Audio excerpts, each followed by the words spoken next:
Cher Monsieur le ministre de la Ville, François Micha, cher Monsieur l'ambassadeur de France en Côte d'Ivoire, chers collègues, membres de la presse, mesdames et messieurs, je suis Stéphanie Riboal, ambassadrice et secrétaire générale du sommet Afrique-France 2020.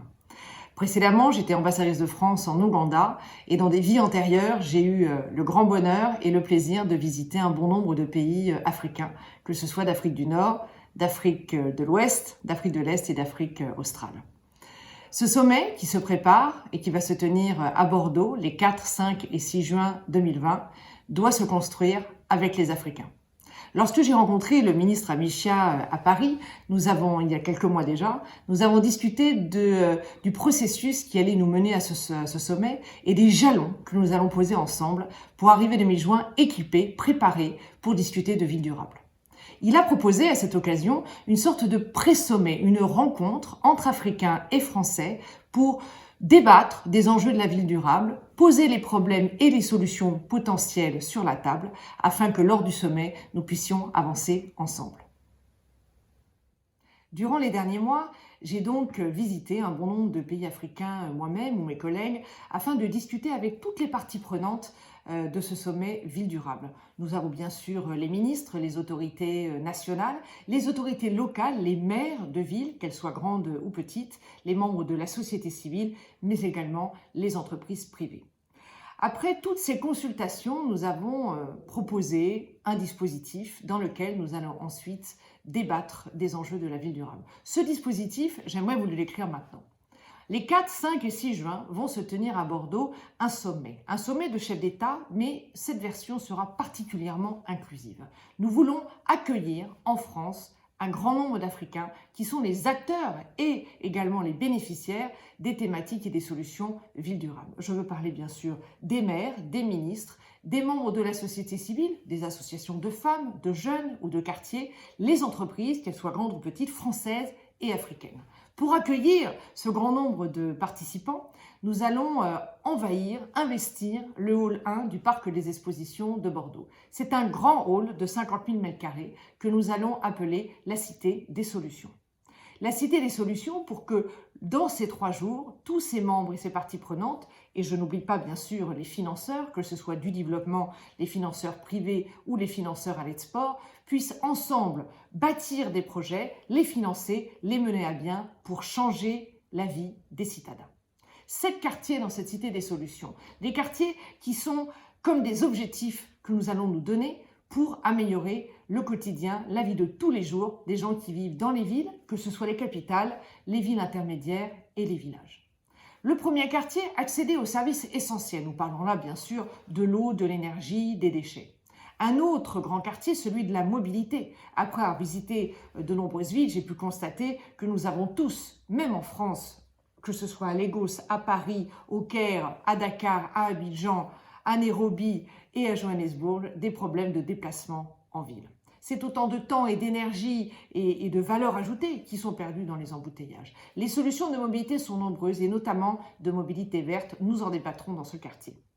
Un autre quartier, c'est vivre dans la ville. Comment se loger de manière abordable? Comment avoir accès également à la culture, à l'éducation, à la santé, au sport? Comment accueillir dans la ville un lien social qui se renforce?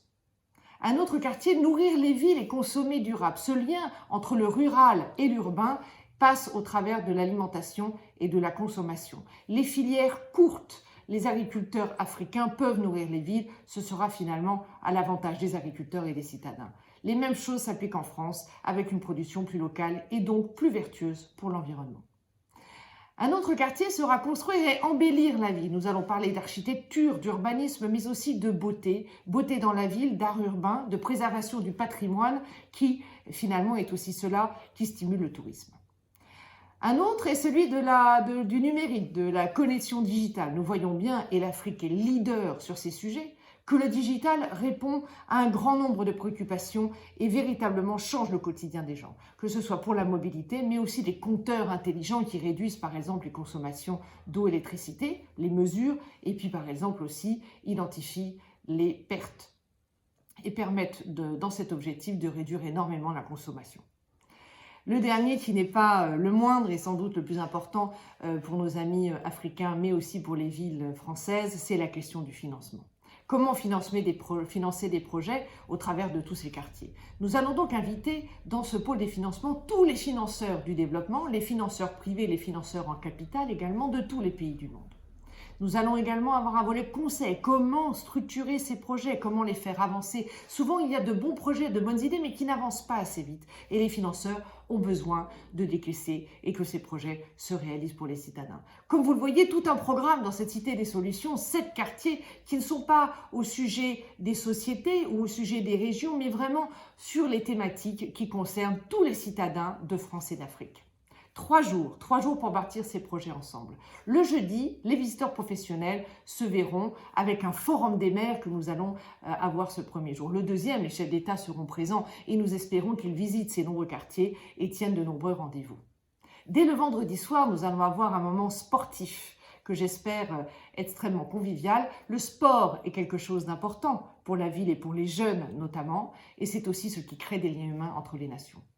Le samedi se tiendra toujours au même endroit une séance plénière extrêmement inclusive avec des milliers de personnes, pendant lesquelles nous allons voir quels projets sont construits avec peut-être une part française, mais aussi des projets faits par les Africains, pour les Africains, dans le cadre de ce grand marché de libre-échange que les Africains sont en train de bâtir.